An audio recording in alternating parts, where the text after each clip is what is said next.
मंडळी वरदारी विठ्ठल श्री ज्ञानदेव तुकाराम. नमस्कार मंडळी, अमृतबिंदू या आध्यात्मिक मराठी यूट्यूब चॅनलवर पुन्हा एकदा आपले स्वागत आहे.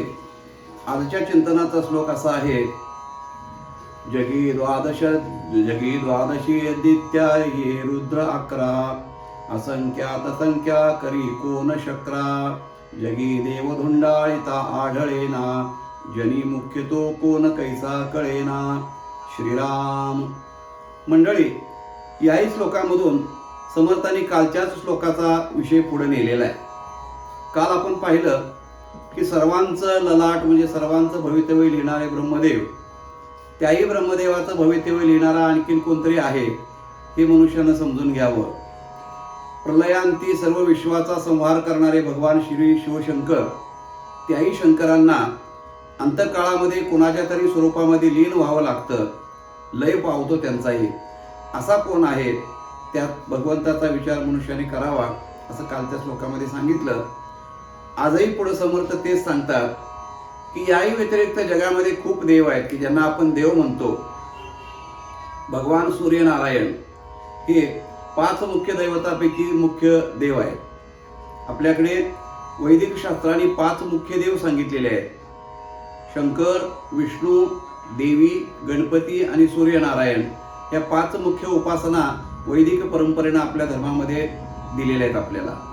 तेव्हा या 5 दैवतापैकी सूर्यनारायण हे मुख्य दैवत आहे. एवढंच नव्हे तर बाकीचे सगळे देव आपण कल्पनेनं मानतो. आपण त्या देवांचं दर्शन घेतलेलं नाही आहे, परंतु रोज आपल्याला डोळ्याने दिसणारा, रोज त्याच्या उबदार स्पर्शाने आपल्याला त्याच्या अस्तित्वाची जाणीव करून देणारा, आपल्या जीवनाचं सर्व सूत्र ज्याच्या हातामध्ये आहे, कारण तो नसेल तर कोणतंही सजीव जीवन या पृथ्वीतलावरती शक्य नव्हतं.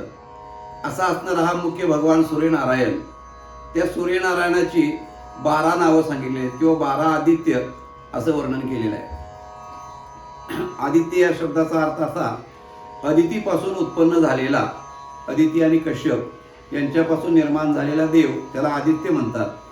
म्हणजे सूर्य हा आदितीपासून निर्माण झालेला आहे अशी संकल्पना आहे.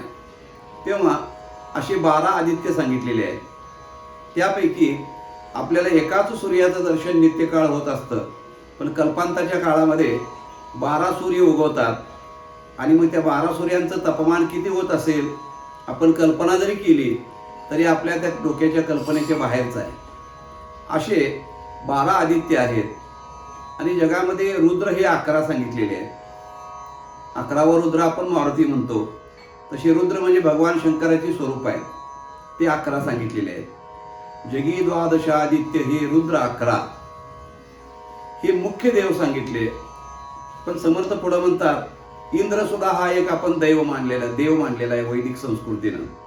तेव्हा त्या इंद्राची अवस्था काय तर समर्थ म्हणतात असंख्यात संख्या करी कोण शक्रा. इंद्र हे असंख्य आहे.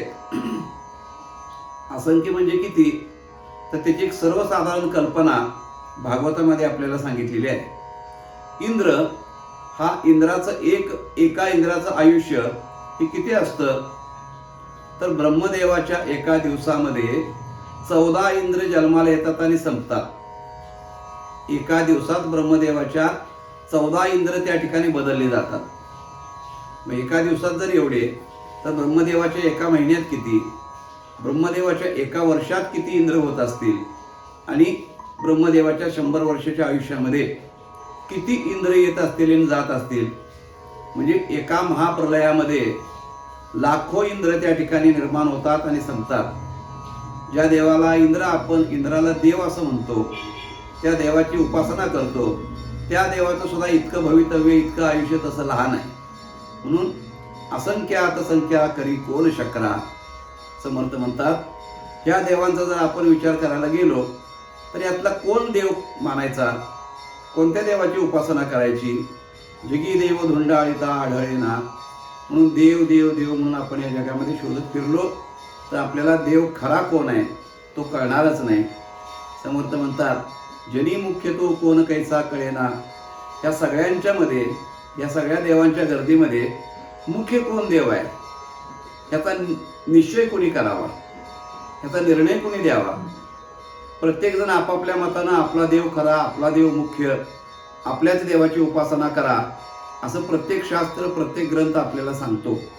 त्या त्या देवाचा महिमा वर्णन करणारे जे ग्रंथ आहेत ते त्या त्या देवाचं श्रेष्ठत्व प्रतिपादन करतात आणि दुसरे देव त्या देवापेक्षा लहान आहेत अशी संकल्पना मांडलेली आहे प्रत्येक ग्रंथामध्ये.